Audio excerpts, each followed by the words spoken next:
Ya, Assalamualaikum warahmatullahi wabarakatuh.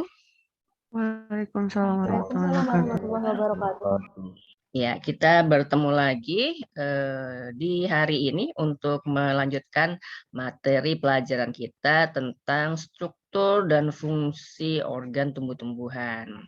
Di pertemuan sebelumnya, kita sudah mempelajari berbagai macam jaringan pada tumbuhan.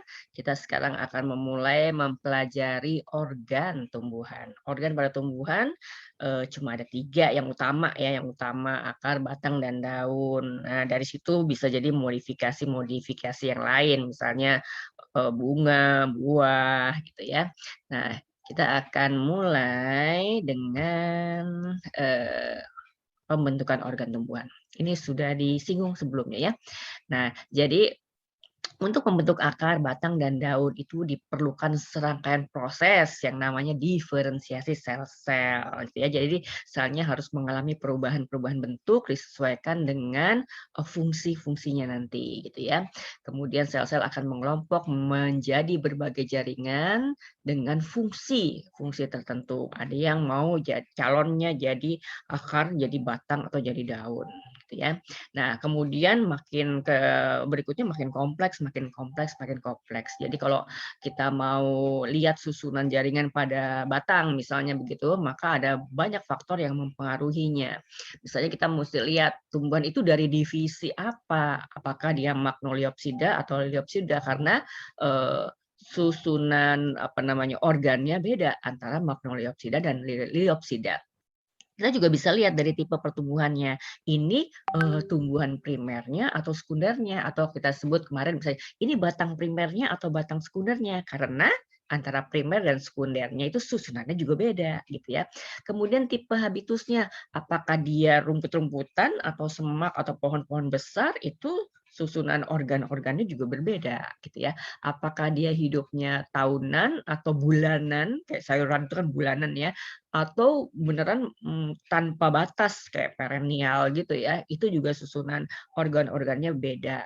Ada lagi ditinjau dari tempat dia hidup, dia biasa hidup di mana, apakah dia biasa hidup di gurun, atau biasa hidup di air, atau biasa hidup di tempat lembab, itu juga susunan organnya juga berbeda. Nah, kita tidak mempelajari yang khusus-khusus seperti itu, kita pelajari yang umum aja. Pada umumnya, walaupun memang berdasarkan divisi ya, magnoliopsida atau liliopsida. Nah, pada umumnya batang tanaman dikotil begini. Pada umumnya akar tanaman monokotil seperti ini. Jadi umumnya aja. Kita nggak lihat, tuh kalau kaktus kayak apa Bu? Kita tidak mempelajari yang khusus-khusus ya, walaupun nanti ada juga disinggung lah sedikit-sedikit gitu ya. Nah, yang pertama kita pelajari adalah batang. Kalau kita lihat batangnya ya. Kalau kita lihat tanaman gitu, lihat pohon, kan batang tuh kayaknya keci juga ya, kelihatan lah batangnya lurus dari tanah ke menjulang ke atas gitu ya. Jadi dia pendukung struktural, kemudian untuk transport berbagai macam senyawa kimia gitu ya. Ada juga batang yang berfungsi sebagai penyimpan berbagai senyawa produk organik gitu ya. Kemudian dia juga mempertahankan daun tetap mengarah ke matahari gitu ya. Jadi biasanya kalau kita lihat batang, batang itu silinder gitu ya. Kemudian ada buku-bukunya, ada nodus-nodusnya gitu ya. Kemudian di antara buku-buku ya ada antar buku-bukunya, internodusnya ya. Kemudian di setiap buku-buku itu bisa tumbuh tunas. Tunas itu nanti akan berkembang menjadi cabang batang, menjadi daun, menjadi bunga gitu ya. Itu namanya tunas gitu ya. Itu letaknya biasanya munculnya dari buku-buku batang. Nah, ujung batang itu biasanya tumbuh ke atas mencari sinar matahari. Nah, itu ada gerak tumbuhan yang namanya fototropisme positif. Mungkin waktu SMP atau MTS untuk pernah belajar ya, itu ya harusnya udah ya. Nah, kemudian batang itu bisa aja berwarna hijau. Kalau dia muda, batang primer tuh hijau gitu ya. Kalau hijau biasanya ada kloroplasnya. Berarti kalau ada kloroplasnya bisa fotosintesis dong Bu batangnya, bisa gitu ya. Tapi pada pertumbuhan selanjutnya, batang ini akan tumbuh menjadi, kalau kita kemarin belajar ada suara 1, 2, 3, 4, 5, dan seterusnya. Maka kemudian tadi yang warna hijau batangnya tadi makin lama makin berkayu. Kalau udah berkayu warnanya biasanya coklat gitu kan ya. Nah, jadi akan mengalami perubahan juga ya pada zona berikut-berikutnya. Tapi kalau batangnya tanaman itu bisa berwarna hijau, bisa fotosintesis, iya karena ada kloroplasnya gitu ya. Nah, kecuali tanaman-tanaman yang umurnya bulanan kayak sayur-sayuran kayak gitu ya, itu sampai dipanen pun batangnya tetap hijau gitu. Ada 2 tipe batang, ada yang disebut dengan tanaman tak berbatang, padahal disebut tanaman berbatang ya. Nah, atau disebut dengan planta akaulis, tanaman tak berbatang. Sebenarnya batangnya nggak nyata sebenarnya gitu ya. Tumbuhan yang tidak menampakkan batangnya, tidak menampakkan batangnya secara nyata karena ruas-ruas ya. Ciri-ciri batang adalah berbuku-buku atau berruas-ruas, baik nampak maupun tidak nampak, tapi dia berbuku-buku ya.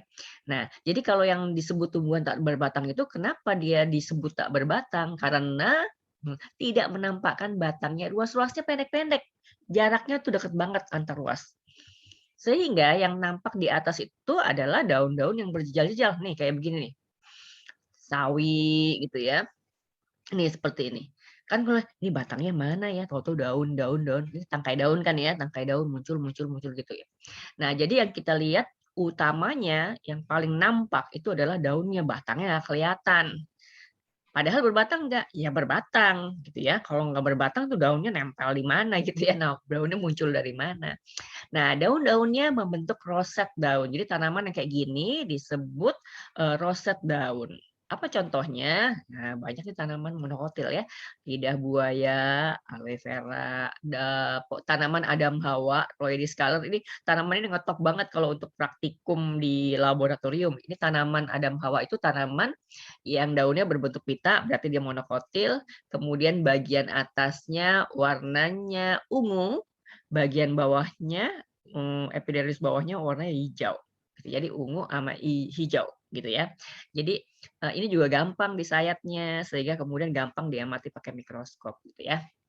Ini sawi kayak begini. Jadi tanaman kayak gini, oh itu roset daun gitu ya, atau tumbuhan planta akaulis gitu. Nih ya, karena batangnya tidak tampak jelas, buku-bukunya rapat-rapat sekali sehingga kemunculan daunnya juga jadi rapat gitu ya. Karena kan tadi daun itu muncul dari buku-buku gitu ya.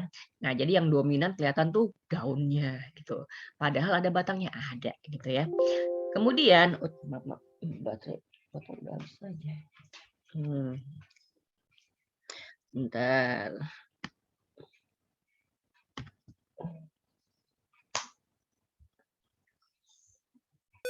Hmm. Nah, kemudian ada yang sebaliknya, tumbuhan yang berbatang jelas, planta kaulis. Jadi ini ada A-nya, tidak artinya ya, dan ini yang nggak ada A-nya, kaulis. Nah, ini bila kalau kita lihat tanaman ini batangnya nampak jelas ya.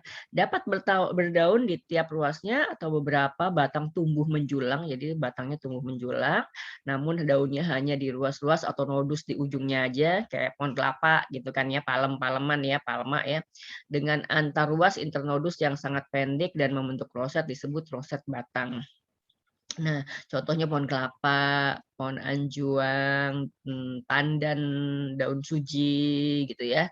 Nah, ini juga banyak monokotil kayak gini ya. Jadi batangnya menjulang, daunnya di atas aja gitu ya. Nah, ini disebut dengan roset batang. Tuh.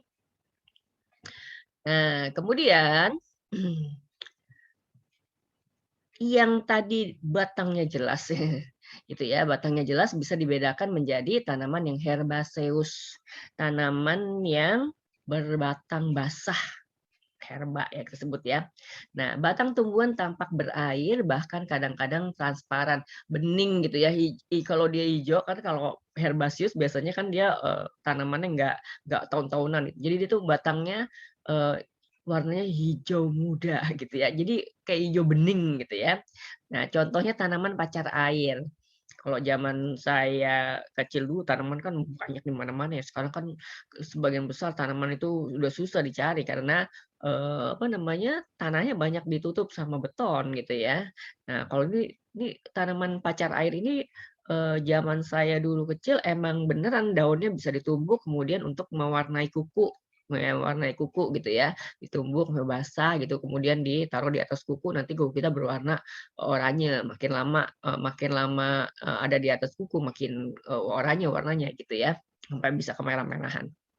Ini batangnya tuh hijau muda gitu, maka orang sebut batangnya transparan. Ini juga apa namanya, biasa digunakan untuk praktikum tumbuh-tumbuhan karena mengamatinya mudah, prosesnya cepat karena batangnya berair banget gitu ya. Ini batang herba. Peperomia pellucida, kropot ya, tanaman kropot juga gitu ya. Nah, kemudian ada yang batangnya berkayu. Kemarin saya udah cerita kalau kayu itu ada kandungan utamanya namanya lignin. Nah, jadi kalau batang yang berkayu namanya tipe batang lignosus berkayu ya. Nah, ada tanaman yang pohon-pohon besar, arbores, arborea ya kalau di kelas 10 ada istilah arborea. Pohon-pohon yang tinggi-tinggi bercabang-cabang ya, misalnya tanaman nangka, manggis. Kalau nama Latin kamu udah familiar kan ya. Kemudian ada yang berkayu tapi dia semak-semak.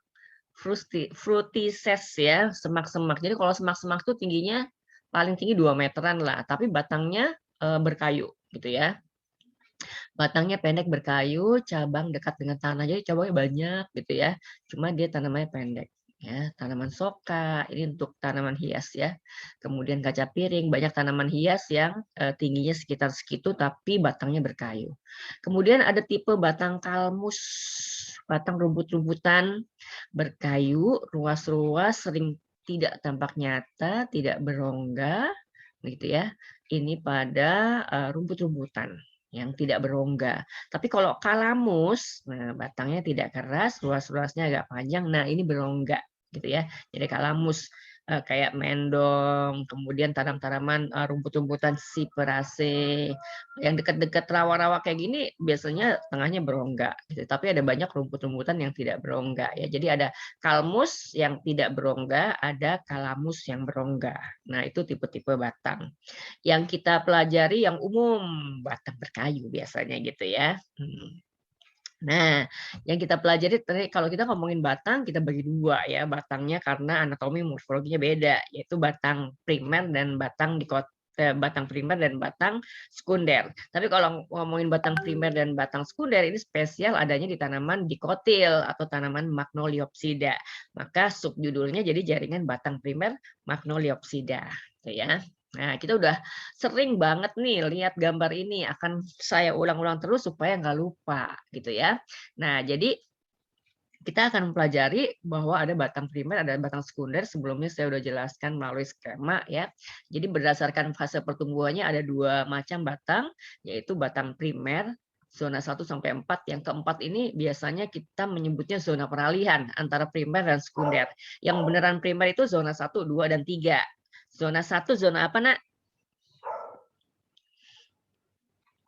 Ayo. Meristematik. Meristematik. Zona 2 zona Elongasi. elongasi. Zona 3 zona Diferensiasi. diferensiasi. Kadang orang panjangin diferensiasi dan pendewasaan.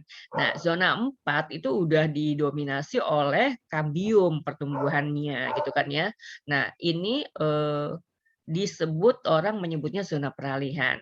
Kalau orang menyebutnya langsung itu batang sekunder ya boleh-boleh aja sih gitu ya. Tapi itu masih peralihan antara batang primer dan batang sekunder. Di bawah zona 4 itu udah beneran batang sekunder gitu ya. Nah, batang primer kemarin kita udah bahas sedikit ya, tersusun dari jaringan-jaringan yang terbentuk selama pertumbuhan primer yang menyebabkan tumbuhan bertambah tinggi. Nah, jadi aktivitas utamanya di batang primer adalah meninggikan, menambah tinggi pada batang, menambah panjang ke dalam pada akar gitu ya. Nah, kalau batang sekunder, nah ini yang benar-benar sekunder di zona 5 dan seterusnya di bawah ya, tersusun dari jaringan-jaringan yang terbentuk selama pertumbuhan sekunder. Nah, karena pertumbuhan sekunder itu aktivitas utamanya dilakukan oleh kambium, maka dampaknya adalah pertambahan diameter batang gitu ya, menyebabkan tumbuh membesar atau bertambahnya diameter batang gitu ya. Nah, organ batang primer terdapat pada Magnoliopsida dan Liliopsida, sedangkan yang sekunder cuma ada di Magnoliopsida. Kadang kalau kita ngomongin batang monokotil, nggak usah pakai kata-kata primer segala juga orang udah paham bahwa kalau itu batang apa namanya batang monokotil gitu, nggak usah pakai primer juga apa-apa gitu ya. Nah, kemudian Ini adalah batang primer. Anatomi, kita mau bahas anatominya ya. Kalau batang primer asal muasalnya dari jaringan meristem apikal dari zona 1, ya kan ya, terletak beberapa milimeter yang saya bilang cuma sampai paling panjang tuh 3 mili kali ya sesudah jaringan meristem. Jadi kalau sesudah jaringan meristem paling juga 2 mili ya karena jaringan meristemnya 1 mili, kemudian elongasinya mungkin 1,5 mili gitu ya, kemudian diferensiasinya di bawahnya lagi 1 mili di bawahnya misalnya begitu ya. Calon cabang muncul di antara bakal daun. Kemarin bakal daun namanya istilah lainnya adalah daun muda atau primordia daun atau daun embrional, banyak ya istilahnya ya. Nah, karena calon cabang itu munculnya dari antara bakal-bakal daun gitu ya, di dalam bakal daun, maka proses pembentukannya ini dikatakan bersifat eksogen. Ini muncul istilah eksogen. Berarti nanti ada yang endogen, Ibu. Iya, ada. Apa itu? Cabang akar itu terbentuknya secara endogen. Kalau cabang batang, nih ngomongin cabangnya ya, bukan ngomongin batangnya. Cabang batang itu muncul di sela-sela daun embrional. Nah, itu berasal dari jaringan di sebelah luar disebutnya gitu ya. Maka proses pembentukan cabang batang itu secara eksogen. Yang secara endogen itu proses pembentukan cabang akar, nanti akan dibahas di akar gitu ya. Nah, kalau kita potong melintang, kalau membujur begini ya, kalau melintang nih hasil akhirnya jadi bulat gitu ya, potongan batangnya jadi bulat ya. Maka batang primer ini terdiri dari jaringan-jaringan berikut ini gitu ya, dari luar ke dalam, Paling luar adalah epidermis, kemudian di bawahnya ada korteks, kemudian ada stele, kemudian di dalam stele bahasa Indonesianya silinder pusat ya, ada perisikel atau perikambium, ada berkas pembuluh angkut, silem dan floem primer, kemudian ada kambium vaskuler, dan paling tengah ada empelur. Ini bagian-bagian ini sudah pernah saya sebutkan di pertemuan sebelumnya gitu ya. Nah, waktu itu kita bahas zona 1, 2, dan 3. Nah, di zona 3 gitu ya, maka udah ada nih jaringan-jaringan ini, udah ada. Kemarin malah saya tunjukkan potongan membujurnya ini letaknya di sebelah mana, kemudian potongan melintangnya ini di sebelah mana, gitu kan ya. Nah, kita akan lihat satu-satu bentuk dari jaringan epidermis di batang primer kayak apa, bentuk dari korteks di jaringan batang primer seperti apa, dan seterusnya. Ya. Nah, jadi kita mulai dari epidermis. Epidermis, sebelah luar. Kalau di sebelah luar berarti dia punya fungsi untuk apa? Pelindung. Pelindung, proteksi. Kalau dia pelindung, maka susunan selnya Rapat tanpa ruang antar sel. rapat tanpa ruang antar sel. Oke.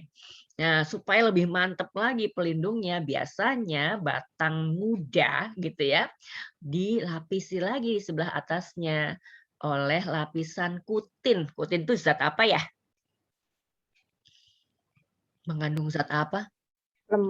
Lemak, sehingga lapisannya namanya kutikula. Nah, jadi di batang primer epidermisnya biasanya berkutikula gitu ya. Kalau nggak berkutikula dia tipis juga ya. Kalau tipis juga fungsinya sebagai pelindung itu bisa mudah rusak gitu ya.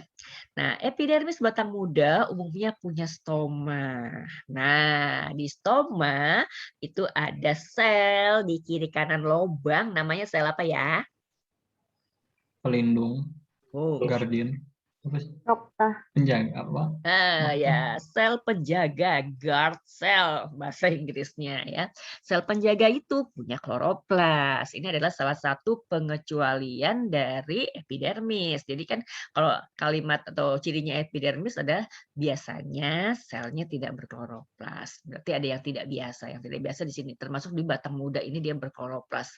Jadi bisa berfungsi sebagai organ fotosintesis. Biasanya juga ada trikomanya. Jadi kalau dipegang di permukaannya tuh ada kayak bludrunya gitu ya. Ada yang apa namanya ya? Ya kayak kalau kain kayak bludru gitu ya.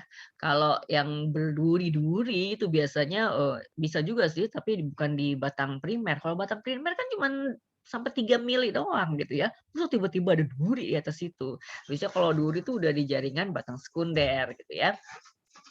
Nah, kemudian di bawah epidermis itu ada lapisan namanya jaringan namanya korteks gitu ya.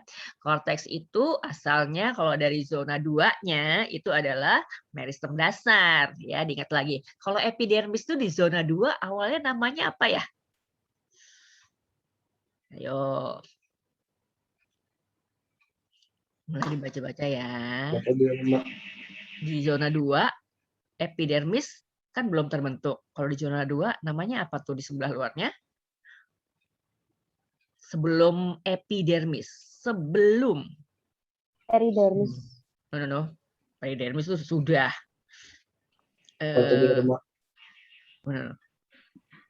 Epidermis primitif. Itu ya. Proto. Ya kan? Protodermis. Nah, protodermis itu di zona 2, zona 3 jadi epidermis. Korteks itu di zona 2 itu bagian dari meristem dasar. Gitu ya, meristem dasar di zona 3 kemudian menjadi korteks dan kemudian di tengah dia menjadi empelur. Jadi korteks sama empelur itu jaringannya sama gitu ya. Jaringan apa? Ingat lagi jaringan dewasa pada tumbuh-tumbuhan tuh kemarin ada epidermis, parenkima, parenkima, dan seterusnya. Oh, kalau di batang primer korteks itu parenkima gitu ya. Nah, ini kan terdiri dari jaringan parenkimatik. Jadi dia parenkima. Berarti ciri-cirinya apa? Ciri-ciri parenkima yang kemarin soalnya besar-besar, ada ruang antar sel, organel lengkap gitu kan ya. Dindingnya tipis, punya dinding primer aja gitu ya. Jadi kalau kayak gini nih, nah ini mulai dihubungkan antara satu konsep dengan konsep berikutnya. Konsep sebelumnya. Jadi jadi bisa-bisa. Jadi kalau ada ciri-ciri bilang begini, nah kemudian kamu mesti ingat, oh jaringan parenkima apa ya cirinya gitu. Berarti korteks punya ciri seperti itu. Ya gitu ya. Jadi dihubung-hubungkan, nih ditandain. Ingat lagi parenkimanya gitu ya. Di dalamnya juga bisa ditemukan jaringan sekretorik. Jaringan yang bisa mengeluarkan sesuatu, menghasilkan sesuatu, misalnya lendir pada tanaman hibiscus. Hibiscus ini tanaman apa sih bahasa Indonesianya? Kembang sepatu. Pasti tahu lah orang Indonesia ya, anak-anak Indonesia harusnya tahu kembang sepatu. Kembang sepatu itu kalau jadi pohon tanaman apa? Tanaman kembang sepatu. Itu kan nama kembangnya. Jadi bingung ya orang Indonesia ya. Tanaman sepatu. Aneh juga kedengarannya. Nih, zaman saya kecil kalau saya main-mainan, main masak-masakan, anak perempuan kan sering main masak-masakan ya. Kalau anak sekarang nggak tahu di mainannya apa ya. Itu petik daun, petik bunga gitu ya, kemudian diiris-iris buat masak-masakan. Nah, kemudian ketika buat masak-masakan, saya dan teman-teman tuh cari ini yang bahan yang bisa jadikan minyak goreng. Nah, ini kan trial error ya. Jadi daun-daun hibiscus ini kalau diperes-peres gitu, dikasih air, kemudian diperes-peres, kemudian kita lihat airnya itu lendirnya banyak gitu ya. Jadi berlendir. Nah, itu kemudian oleh kami anak-anak perempuan kecil-kecil itu dijadikanlah sebagai minyak gorengan gitu ya. Nah, jadi benar dia tuh memang berlendir. Nah, itu jadi batangnya kayak mau daunnya kayak gitu ya, itu dia berlendir. Jadi dia punya jaringan sekretori gitu ya. Kemudian ada yang ini piper beetle nih kalau nggak salah nih golongan sirih, apa namanya, merica, kayak kayak gitu ya. Nah, itu juga kan pada batangnya juga ada senyawa kimia tertentu gitu kan ya. Kemudian cinnamomum ini kayu manis. Nah, resin. Nah, pinus dia menghasilkan senyawa resin. Resin itu kayak buat apa ya? Terpentin buat pelitur kalau di permukaan kayu supaya dia permukaannya mengkilat kayak begitu ya. Nah, itu Berarti dihasilkan pernis bukan, Bu? Hmm? Pernis. Ya, pernis. Orang dulu ngomongnya pelitur ya, pernis ya pernis. Nah, jadi itu yang disebut sebagai metabolit sekunder. Kita pernah bahas waktu kita ngomongin fakwola kalau nggak salah ya.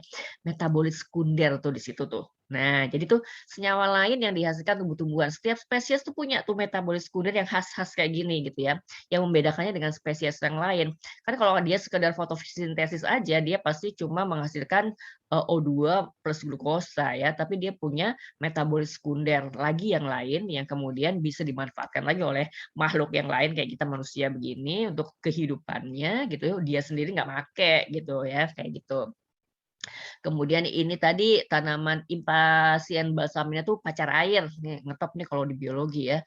punya kristal kalsium oksalat. Kalsium oksalat juga dimiliki oleh nanas, misalnya begitu ya.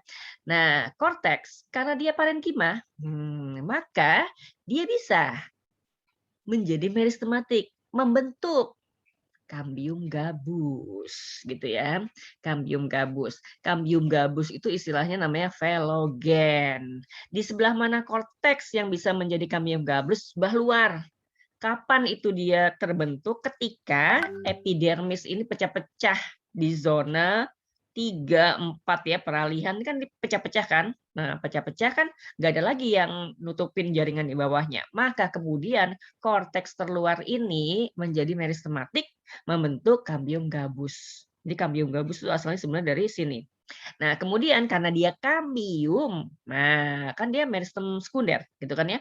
Maka dia membelah-belah membentuk zat gabus gitu. Yang kemudian bersama-sama dengan kambium gabus yang membentuk peridermis gitu ya, menggantikan epidermis yang pecah-pecah. Nah, kemudian korteks ini adalah jaringan penguat pada batang. Iya, karena dia parenkima, dia kan penyokong, walaupun penyokong lemah ya, dapat berupa kolenkima makin tua, makin zonanya makin ke bawah, maka parenkima itu makin kaya, dindingnya makin tebel. Maka kemudian kalau dindingnya tebel, nggak parenkima lagi nih, kemudian jadi kolenkima. Makin ke bawah makin tebel lagi, ada dinding sekundernya, jadilah dia sklerenkima. Gitu ya, tergantung jenis tanamannya, apakah dia herba, apakah dia kemudian tanaman lignosus gitu ya. Nah, kolenkima di korteks dapat membentuk suatu lingkaran utuh atau terdapat dalam satu kelompok-kelompok. Jadi kan dia kan makin lama batangnya makin mengeras kan ya, maka makin mengerasnya itu bisa dari arah luar ke dalam, bisa juga dari arah dalam gitu ya, tapi biasanya dari arah luar gitu ya, makin keras yang paling luar, kemudian ke dalam, dalam gitu ya. Ya. Atau bisa juga dari arah paling dalam. Nah, sklerenkima yang ditemukan di korteks dapat berupa serabut atau sel batu. Ya, dapat berupa lingkaran utuh yang terletak di bawah epidermis atau di sebelah dalam korteks. Ini juga tergantung jenis tanamannya. Kalau dia beneran tadi tanaman besar-besar, pasti batangnya sklerenkima. Apalagi kemarin kita udah belajar kalau silem, phloem itu ada sklerenkimanya gitu ya. Nah, korteks sebelah dalam seringkali mengandung butil-butil amilum sehingga disebut dengan sarung tepung atau phloeterma. Nih istilah-istilah kan muncul banyak nih ya yang baru ya. Tadi ada velogen, ada kemudian phloeterma. Jadi korteks sebelah luar, paling luar itu bisa menjadi kambium gabus, velogen, korteks sebelah dalam bisa sebagai tempat penyimpan amilum sehingga disebut dengan phloeterma atau sarung tepung. Nah, ini kan susah kalau digambarin gitu ya. Nggak ada batas-batas yang jelas. Sebenarnya kalaupun gambar itu ilustrasi gitu ya. Batas-batas jelasnya nggak ada gitu. Dan kemudian kalau batang itu udah batang sekunder, sulit untuk diamati pakai mikroskop ya. Karena dia udah beneran gede dan berkayu. Jadi mau disayat seberapa juga dapatnya yang kecil aja, sebagian-sebagian doang gitu ya. Nah, bagian tengahnya itu kita sebut sebagai silinder pusat atau stele.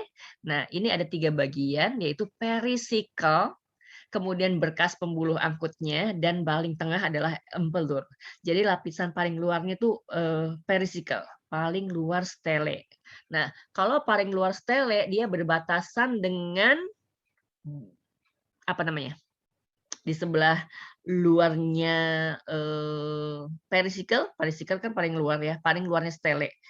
Paling luarnya stele, si perisikel ini berbatasan dengan apa di sebelah luarnya? Lagi. Yang sebelumnya saya jelasin. Korteks ya. Jadi kalau batang tanaman itu paling luar nih epidermis, kemudian bawahnya korteks. Nah, ini kan tengahnya stele. Katanya tadi stele terluar itu adalah perisikel. Nah, atau nama lainnya perikambium. Ini dua-duanya seringkali disebut sendiri-sendiri ya. Jadi jangan bingung. Kemudian kita mesti kenal sinonim-sinonim tadi. Ini kayak gini, perisikel atau perikambium. Nah, jadi kadang si perisikel ini kan dia kan pasti berbatasan dengan korteks. Korteks terdalam tadi apa namanya? Korteks terdalam. Phloeterma. Phloeterma kan, iya phloeterma yang ada sarung tepungnya tadi gitu ya. Jadi bayangkan bahwa lapisan-lapisan itu kalau mau lengkap disebutkan epidermis, kemudian dia hilang jadi velogen, korteks, kemudian phloeterma, perisikal, baru deh ketemu stelenya beneran, gitu kan ya. Nah, jadi si perisikal perikambium ini bisa terdiri dari satu lapis atau beberapa lapis sel yang berupa parenkima dan sklerenkima atau parenkima saja, gitu ya. Sklerenkima yang terdapat di stele mungkin terjadi dalam kelompok-kelompok yang terpisah atau membentuk lingkaran utuh yang berada di luar berkas pembuluh angkut, membentuk garis batas yang jelas antara korteks dan stele. Jadi kadang-kadang antara korteks dan stele ada batas jelasnya karena bagian itu bersklerenkima. Tapi kadang-kadang juga enggak. Nah, sebagian besar batang itu enggak ada batas yang jelas antara apa tadi korteks dengan stele gitu. Jadi karena kita belajar yang umum-umum gitu ya, maka sebagian besar nggak ada batas jelas tadi, gitu, nggak bisa terlihat dengan jelas. Nah, ini adalah potongan melintang jaringan batang dikotil primer. Kalau mau lengkap ya, tadi ya namanya potongan melintang jaringan batang dikotil primer, gitu ya. Nah, jadi sebelah luar ini adalah epidermis, kemudian di sini adalah korteks. Nah, ini adalah berkas pembuluh angkut. Satu ikatan ini adalah berkas pembuluh angkut. Yang terdiri dari bagian luar adalah floem primer. Kemudian ini garis 2 ini adalah cambium vaskuler.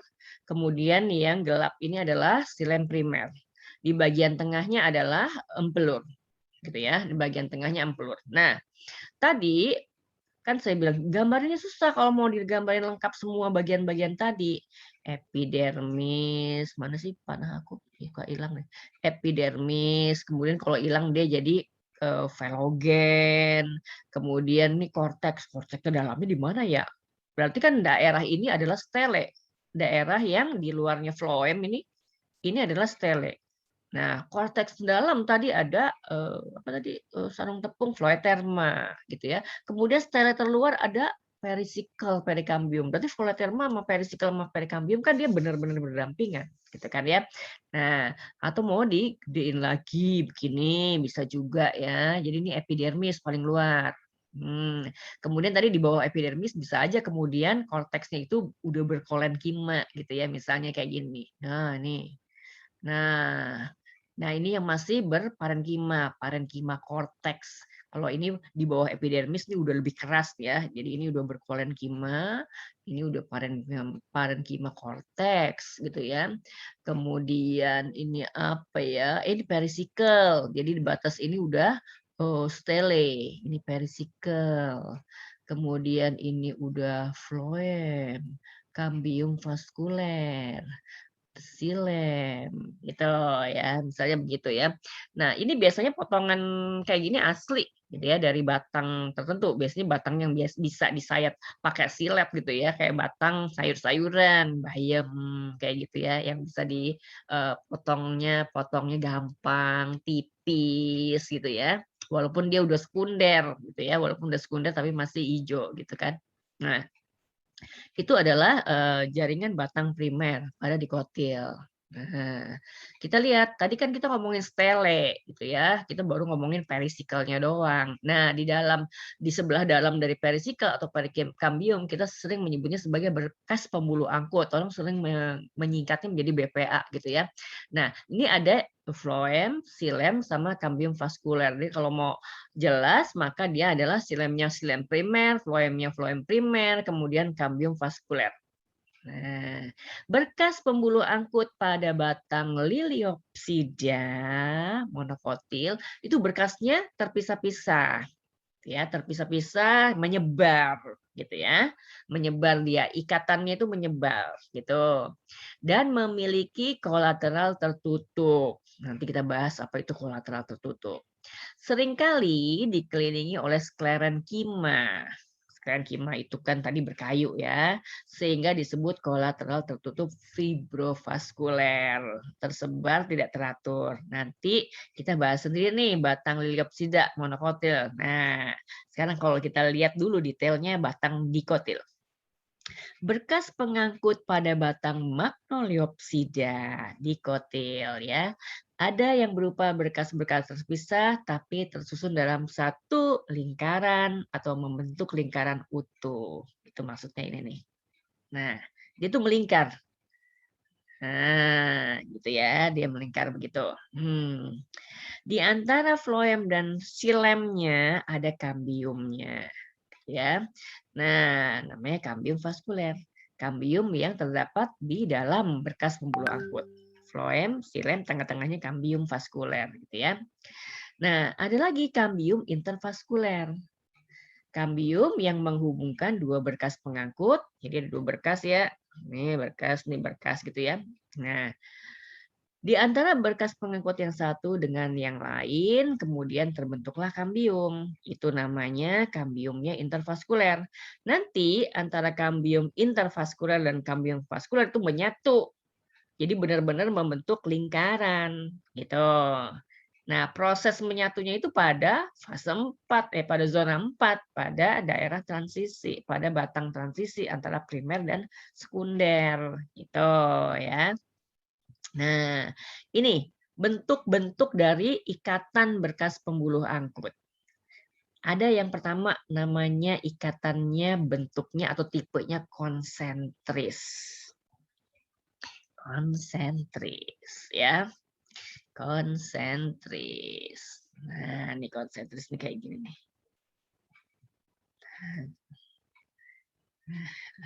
Gini, kayak gini. Ini pada tumbuh-tumbuhan, pada akar itu. Nah, kayak gini ya. Ada dua macam konsentris. Ini lidahnya bisa kusut nih kalau jarang-jarang ngomong begini ya. Konsentris amfifasal dan konsentris amfikribal. Ini ada i-nya, sorry. Amfikribal, gitu ya. Konsentris amfifasal bila silem mengelilingi floem. Jadi dia bentuknya bulat. Nah, dia bentuknya bulat. Ini adalah koratelat ya. Dia bentuknya bulat. Silem mengelilingi floem. Silem mengelilingi floem. Nah, ini dia nih. Ini tengah-tengahnya floem, kemudian ini silem di sebelah luarnya. Silem mengelilingi floem. Itu namanya konsentris amfifasal. Ya.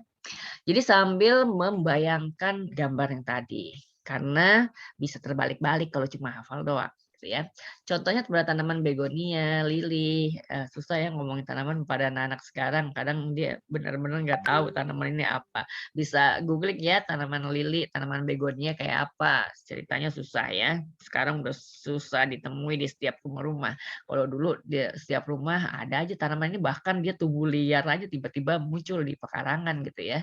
Nah, kalau sekarang kan mesti ditanam, mesti beli di tukang kembang gitu kan ya. Nah, kemudian ada konsentris amfikribal, kebalikannya.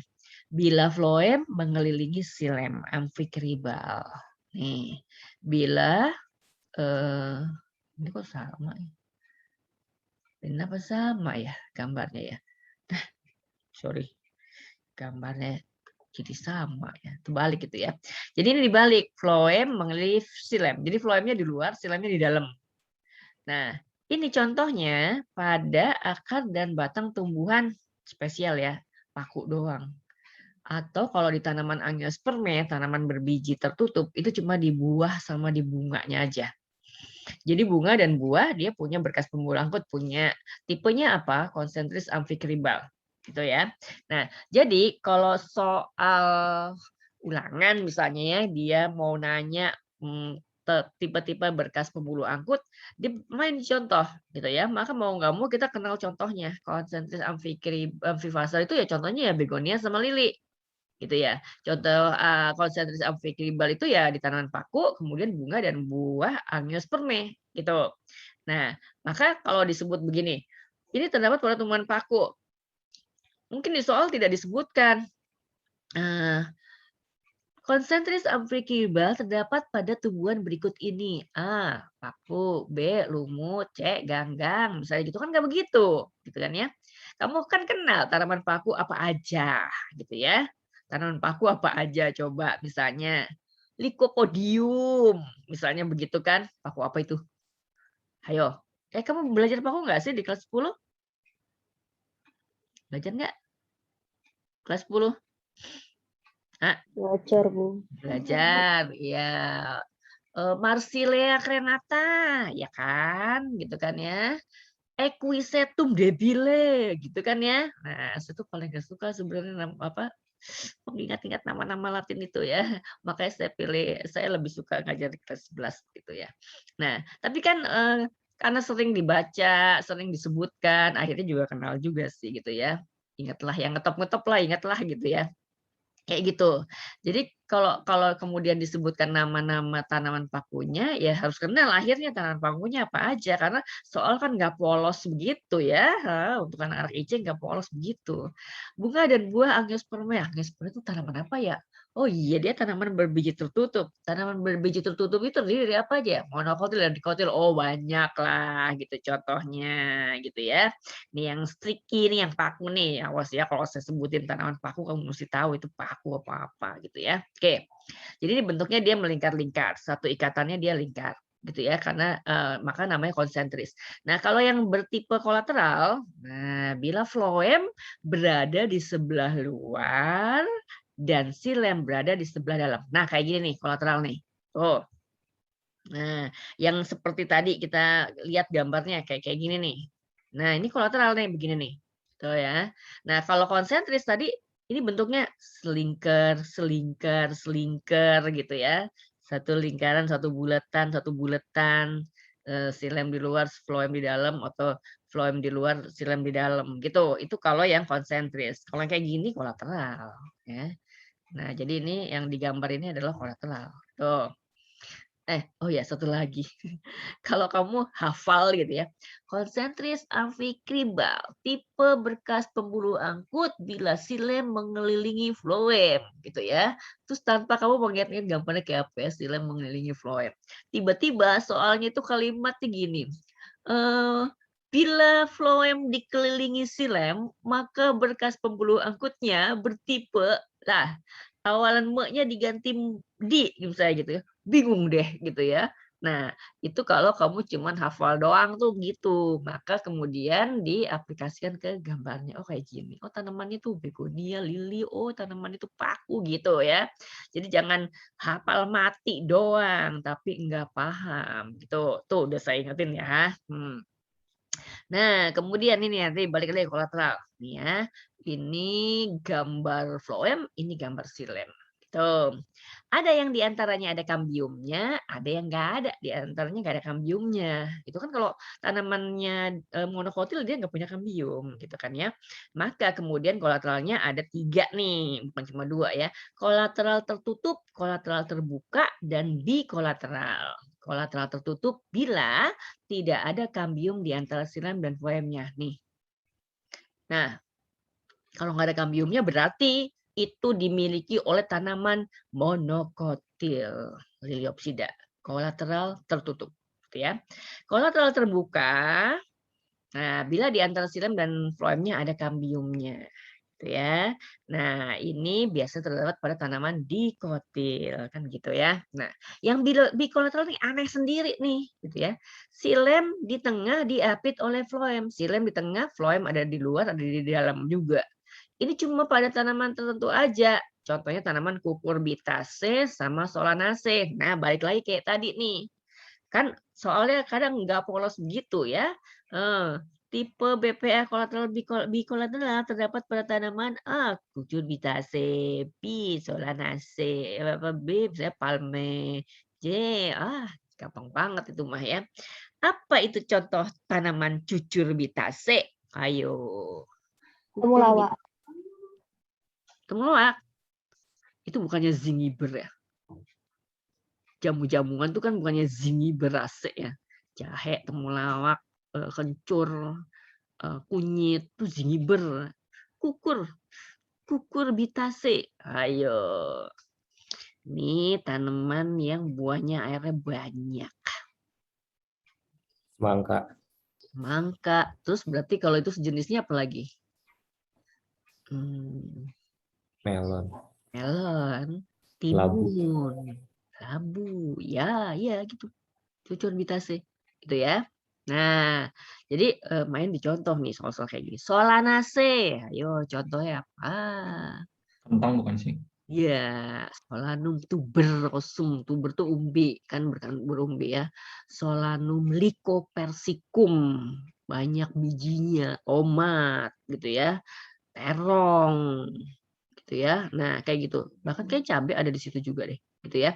Nah, jadi perhatikan contoh-contohnya, catet gitu ya. Nanti Bu Rena nanyanya di nama tumbuhannya dong, anggotanya, bukan sekedar familianya kayak begitu. Misalnya begitu ya.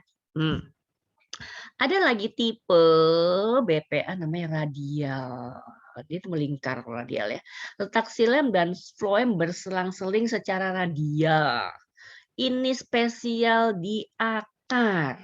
Ini ngomongin batang, kemudian ada bunga, buah gitu ya. Ini di akar. Spesial kalau radial itu di akar gitu ya. Radial tuh kayak gini nih. Nah, ini radial. Ini radial gitu ya. Nah, ini yang paling jelas ya. Nah, kalau di akar, ini akar dikotil begini ya.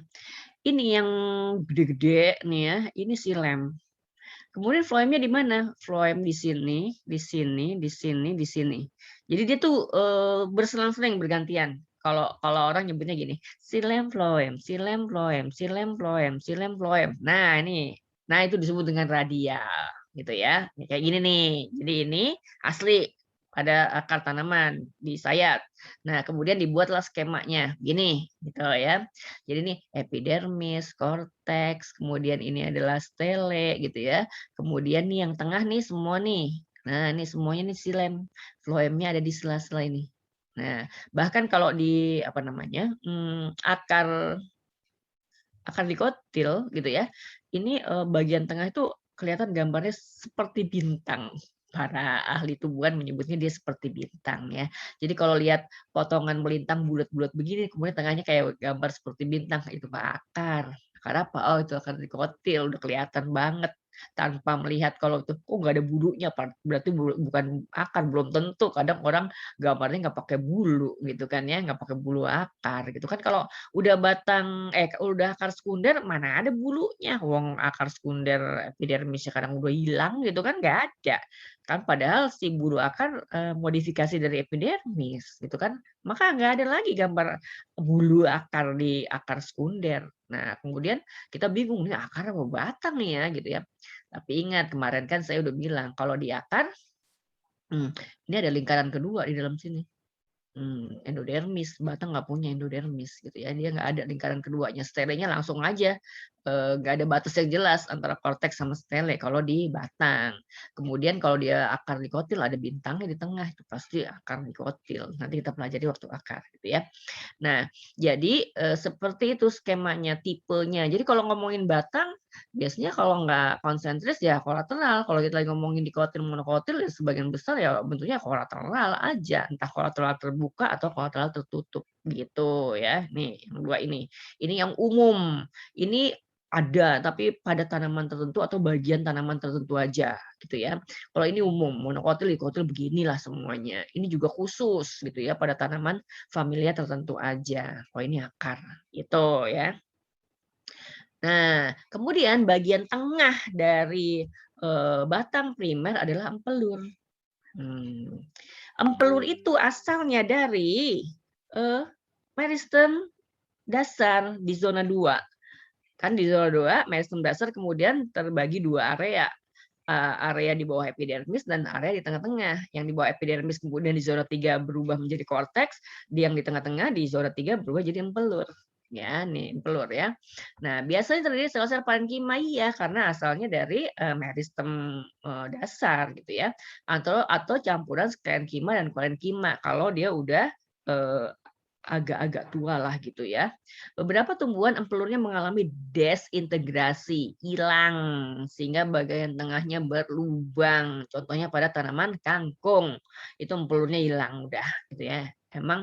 Emang dia spesiesnya seperti itu, maka kemudian adaptasinya dia ada di air, kan kangkung yang awalnya itu ada di air gitu ya.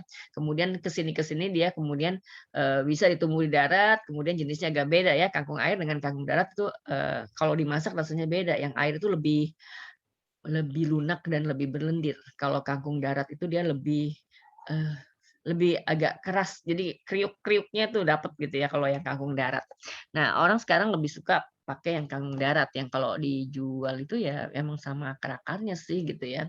Kalau dulu orang kalau kangkung air dipanen itu ya batangnya doang. dengan harapan akarnya nanti kan akarnya masih ada di dalam air dan kemudian masih tumbuh lagi, masih bisa dipanen ulang. Kalau sekarang kangkung darat itu dicabut kalau mau dipanen gitu ya. Itu bedanya kangkung air sama kangkung darat. Tapi secara umum semua kangkung itu bagian tengahnya berongga. Nah, tengahnya berongga itu tadinya awalnya adalah empelur. Itu. Nah, empelur yang letaknya di antara BPA disebut dengan jari-jari empelur di antara BPA. Empelur yang letaknya di antara BPA, jari-jari empelur. Dan ini kalau dipotong melintang ini BPA tuh kayak gini nih. Satu ikatan, floem, cambium, xilem. Floem, cambium, xilem ini kan digedein. Kalau yang kecil, kalau yang dia nyata satu lingkaran penuh, ini satu BPA ini. Nih, ini. Nah, ini satu BPA. Jadi yang atas itu floem, kemudian tengahnya cambium, bawahnya ini xilem. Gitu ya. Nah, di antara BPA, nah berarti di antara ini dan ini tengahnya. Gitu ya. Di antara ini dan ini tengahnya. Nah, itu adalah empelur yang disebut dengan jari-jari empelur. Kenapa ini penting? Karena ini si jari-jari empelur ini nanti ada bagian yang berubah menjadi kambium intervaskuler. Kan kambium ada kambium vaskuler, ada kambium intervaskuler. Nah, kambium intervaskuler itu asalnya dari jari-jari empelur. Kan jari-jari empelur luas nih kan, segini kan ini jari-jari empelur semua kan ya di area ini. Nah, jari-jari empelur yang spesial letaknya segaris dengan kambium vaskuler. Itu akan berubah menjadi kambium intervaskuler. Nanti ceritanya ada di zona peralihan ya, di zona 4 di situ ya. Nah, kita masih ngomongin batang primer.